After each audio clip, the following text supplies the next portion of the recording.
Welcome to Community Conversations. I'm your host, Steve Mantis, and my guest today is Andrew Foulds, a member of City Council of the City of Thunder Bay. Welcome, Andrew. Thanks, Steve. Andrew, let's start a little bit with your own background and history. Are you native to Thunder Bay, or where'd you grow up? Yeah, I was born and raised here in Thunder Bay. Right by Hillcrest Park is where I spent most of my time. Went to high school here in Thunder Bay, but then went away for university and went to the University of Toronto and got my undergraduate degree. And then I went to Queen's University, and that's where I got my Bachelor of Education degree.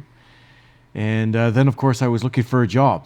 And then my first teaching job was actually in the high Arctic, the top of Baffin Island. Whoa, And, I'd love to go up there sometime. Oh, Steve, it was an amazing experience. I mean, it was made a profound impact on me. But I always knew that I wanted to come back to Thunder Bay, so I was away for a number of years. But then I was lucky enough that I was able to get employment back here in Thunder Bay, and I've been here ever since.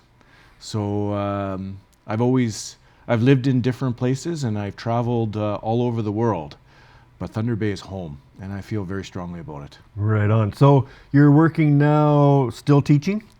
So I have been teaching for 19 years. I'm actually not teaching this year.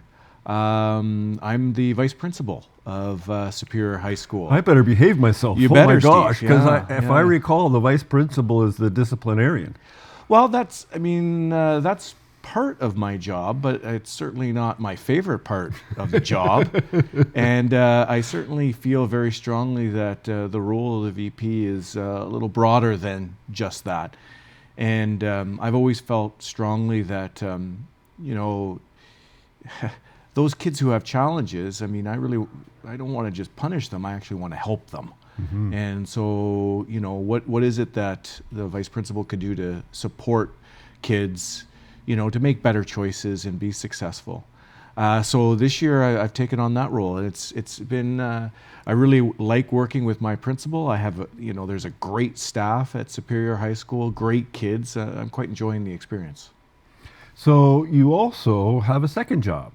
I do. You're an elected official here in the city of Thunder Bay. Yeah. I guess over 10 years now.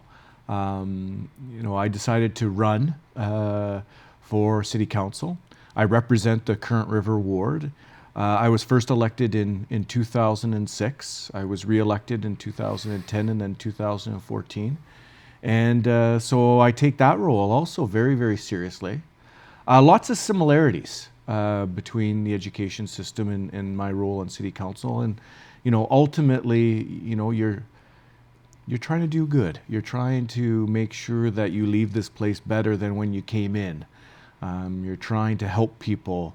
So I enjoy both of my roles very, very much. And I take them both very, very seriously. Well, as I understand it, the city councilors in Thunder Bay can be elected either in wards, which are geographic parts of town, or at large. And I had a councillor on last month who was elected in one of the wards, who saw her job as, in the end of the day, that she was able to make sure that her ward got its fair share, so to speak.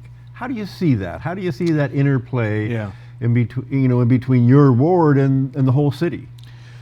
So there's a couple of things that I like to discuss there. One, Thunder Bay has a very unique system where we have this combination of ward councillors and at-large councillor and, of course, a mayor.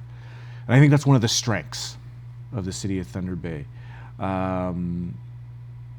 For citizens in particular, typically they'll go to their ward councillor about a particular issue. But in this city, they also have 5 at-large councillors that they can also go to, or maybe they're not pleased with the response that they've got from their ward councillor, or there's a number of different avenues in which a citizen can engage their city council. And I think that that's a really good thing. I think it's a real strength. I'm certainly not in favor of getting rid of the system that we have now. Now, in terms of representation, you know, yes, I am elected by the citizens of Current River, but I do really see myself as a city councillor. And not only do I advocate for Current River ward issues, but I also advocate for city issues, because I think, you know, what is good for Current River is good for the city. And there are many, many things that are great for the city that's good for Current River. So, you know, I manage those interests all the time. But I'm not parochial, and I don't ever, you know, try to, I think things need to be fair. And my view of city council right now is we're functioning well. We don't always agree, but we're functioning well, and I think the city is moving forward as a whole. I think, you know, we're very, very lucky that we've got this mixed system. Citizens can engage them, and you know, all of members of city council, I think, advocate strongly for the issues that are important to them. So you got a full-time job as a vice principal. From what I hear from city councilors, it can be also a full-time job, and you have a young family. How do you balance all that stuff? Do you sleep at all? Not a lot, not a lot, because you're up at night thinking about decisions that you have to make. You're weighing both sides, and at the end of the day, you hope that you're making the right decision. I tend to make decisions, I'm an evidence-based type of decision maker, and I really contemplate the evidence. I really try to do my due diligence in terms of talking to people, trying to get both sides.